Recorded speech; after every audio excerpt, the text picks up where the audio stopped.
สบ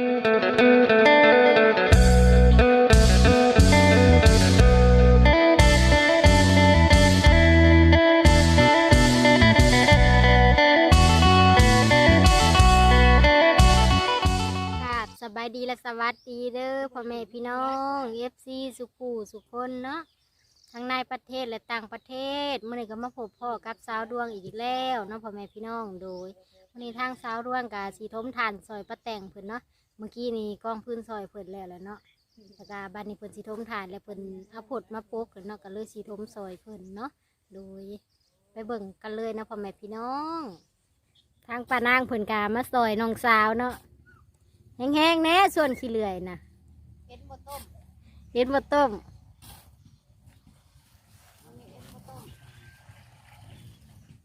ก็คือบ่มีนั่นเป็นใช่แล้วนะถ้าไปใส่ก็เห็ดผิดซอยกันเด้อแผ่นเสียงหักแต่นี่สิพ่อว่าขี้เลื่อยกันมันเข่าโพดเนี่ยนี่มันโมโคตรอย่านะแม่ตาทานน้องดอกปล่อยเพิ่นในใจเสมอหูบอสีก็เป็นสีสองในใจเสมอหูบอผมแล้วก็เมื่อเอาซองเอาเยอะเลยได้แล้วพ่อเด้อเหนื่อยนี่เด้อเอาเยอะเลยมีมาเยอะครับ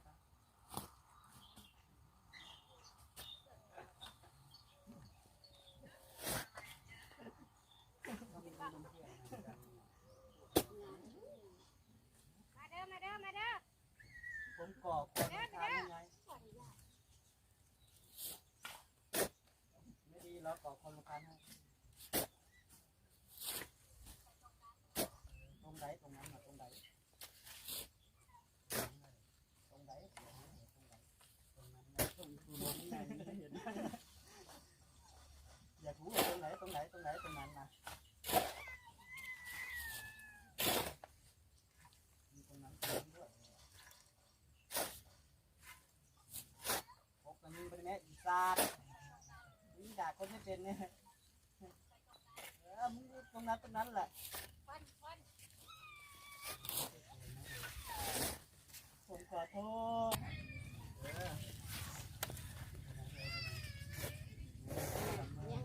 ยังถามเนี่ยเวียนให้สัง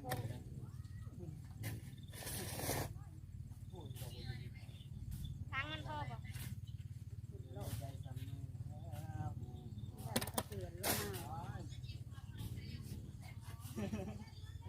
ขอโท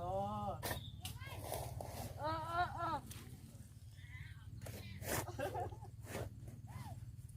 จะฟ้องบอกให้เอาลานกันยังเขา ไปเรื่อย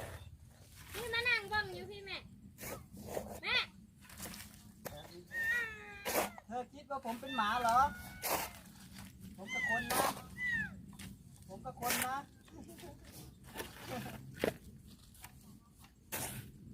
ยินไหมทั้งนั้นก็ลินเกมผมคิดว่าผมเป็นหมาเหรอผมก็ทั้งคน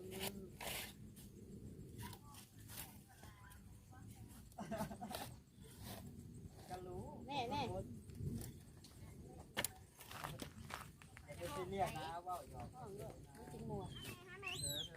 ล้มแล้วเหรอเป็นรอยอันนี้ผมจุดกลัวไม่กินลงต้องเบิ่งเลยด่ามันเบิ่งด่า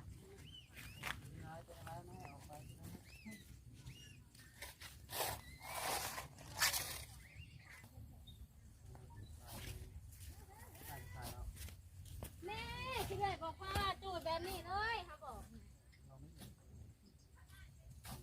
ให้เราไม่บอกเขาย่างอ้อมทั่วเมื่อดักกองขาดเพราะนะหลังเพราะมันด่าไปนั่นแหละ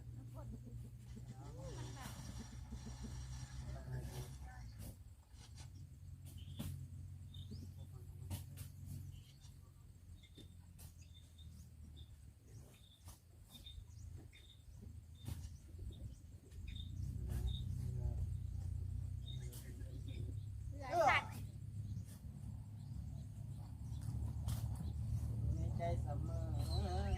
ดูบ่เฮ้ยอยู่บนนั้นเพื่อน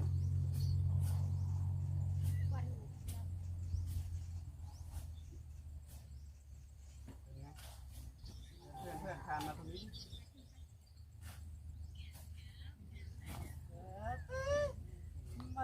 ไม่ส่งผมเหรอส่งผมหน่อยสิผมก็แก่อยู่นะ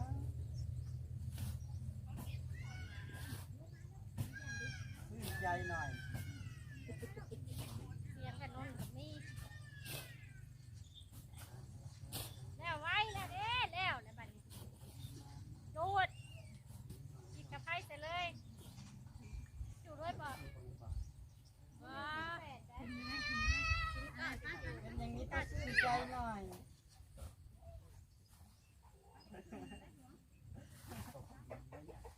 หัวอยู่ได้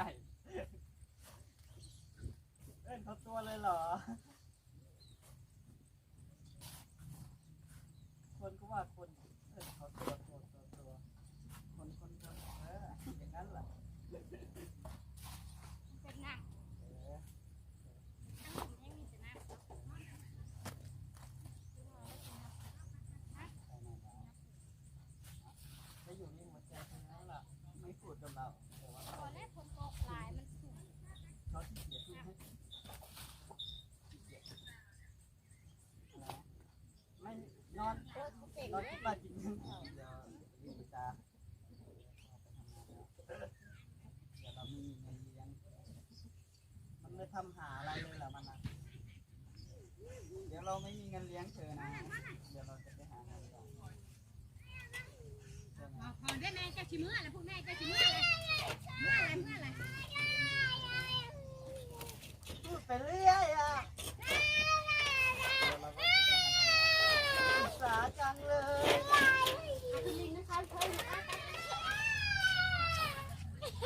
แม่เนาะ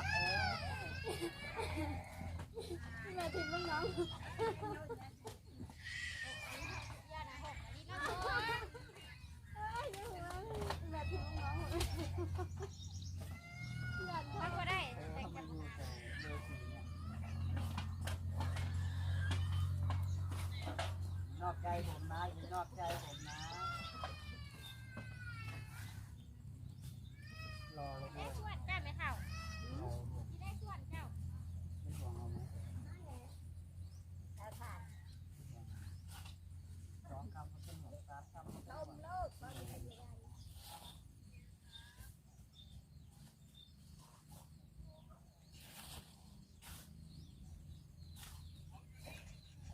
ผมอยู่ข้างๆไงไม่เป็นห่วงผมหรอ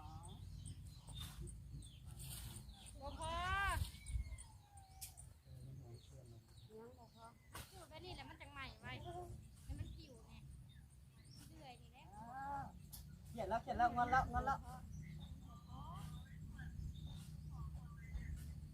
ชื่นใจชื่น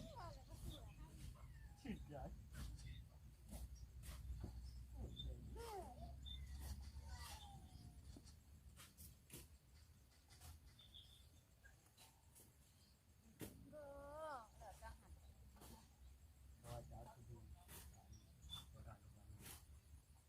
ไปส่งไหน เอาหน่อยกว่าเก่า เมื่อกี้เกือบได้ที่หนึ่งแล้วตอนนี้มี4 ตัวหลายตัวบอกแล้วอย่าเรียกอย่างนั้นอย่าเรียกอย่างนั้นมันมี4 คนเรียกสุภาพหน่อยมันมี4 คนให้มา4 คนนะ ก็ไม่ได้ใส่ให้มันผมจังก็เจ็บดิ ให้มา4 คนนะ4 คนนะ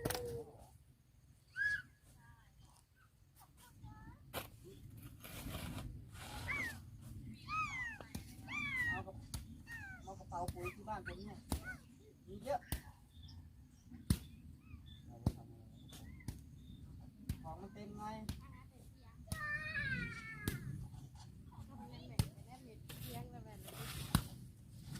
ตั้งอยู่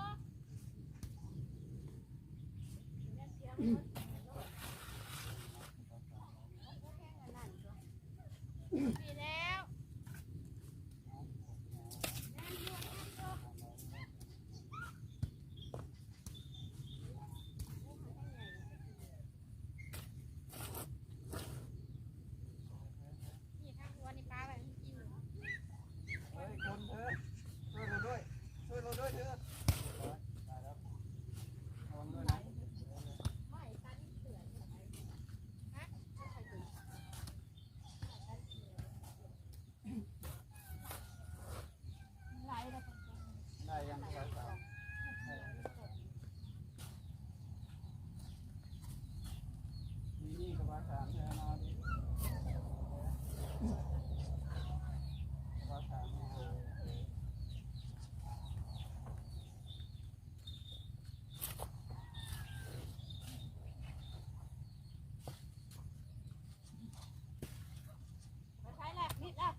เอา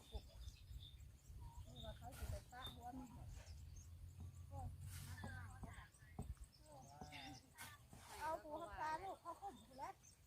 มาเด้อมาเด้อ อย่าสมมุติอย่าสมมุติ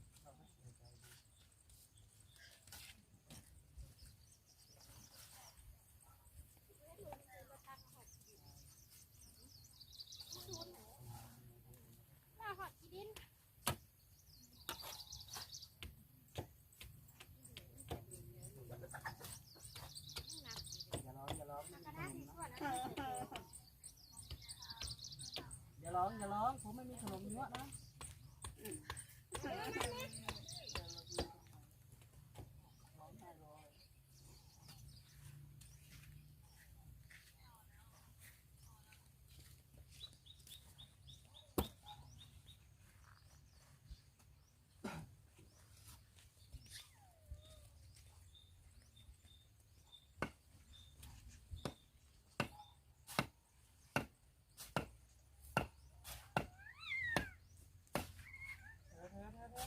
ระวังนะหัวมันละเรียบร้อยเป็นไง หูนะเจ้าหูเลยพวงมันเสีย เป็นสัญญา เลยเจ้า ร้อย เมื่อยแล้วเมื่อยแล้วเมื่อยก็เท่าได้กี่หางเลย เอาน้ำยาเนี่ย แค่ว่าอยู่นี่หน้าตาน้อย เต้ากระป๋องอันนี้แหละเขาเรียกเต้ากระป๋อง ๆตากระป๋องตากระป๋องทำไมตากระป๋อง เต้ากระป๋องหน่อยกระป๋อง พอดีผมพอดีขวัญ ชุดหนาแล้วเจ้าขึ้นมาหดผีแล้วแต่งพุดหัวโพนนี่จังเนาะ คนได้จะเอาปากมันอยู่คนได้แบบนี้ เอาขึ้นมาหดผี เสียบแห้งเอาหัวปิ่นไปพุ่นอากาศสูดลงนี้ ก้นไปพุ่น ข่าวถ่ายอยู่อากาศสูดมันลงกินไม่ใช่แหละไปทางไหนเลยหัวพี่นะอยู่น้ำกันอูดดังมันเสร็จฮะ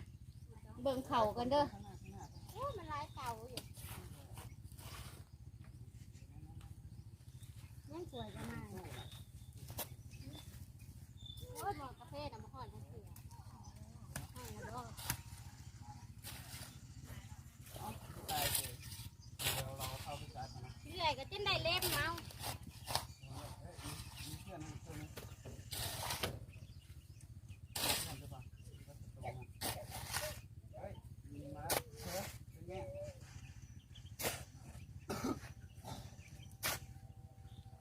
เป็นอะไรตายแล้วเหรอยังว่าวได้อยู่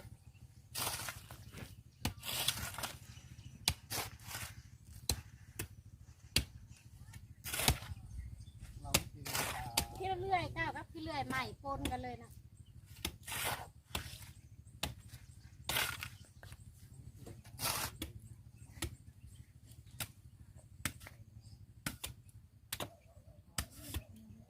แล้วแล้วมันนี่ค่ะมื้ออื่นมาแต่งไปจังสิจูดเนาะ ตาย มื้อนี้เพิ่นบ่จูดมื้อนี้มันกิน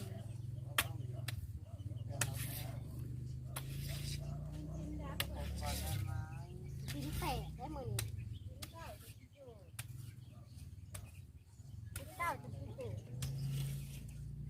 ต้องโชว์จอดหัวมันนะพ่อเป็นยังแบบ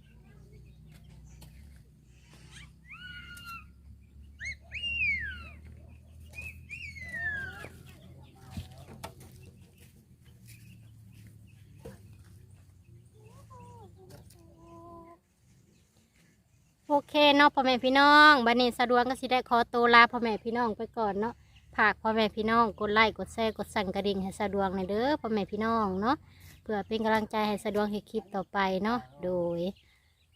ขอบบุญขอบคุณ FC สุขูสุคนนะที่เบิ่งคลิปสะดวกแต่ต้นจนจบนะที่บ่คำโฆษณาเนาะขอบคุณเพิ่นหลายๆโดยบัดนี้สะดวกได้ขอตัวไปแล้วสบายดีพ่อแม่พี่น้องสบายดี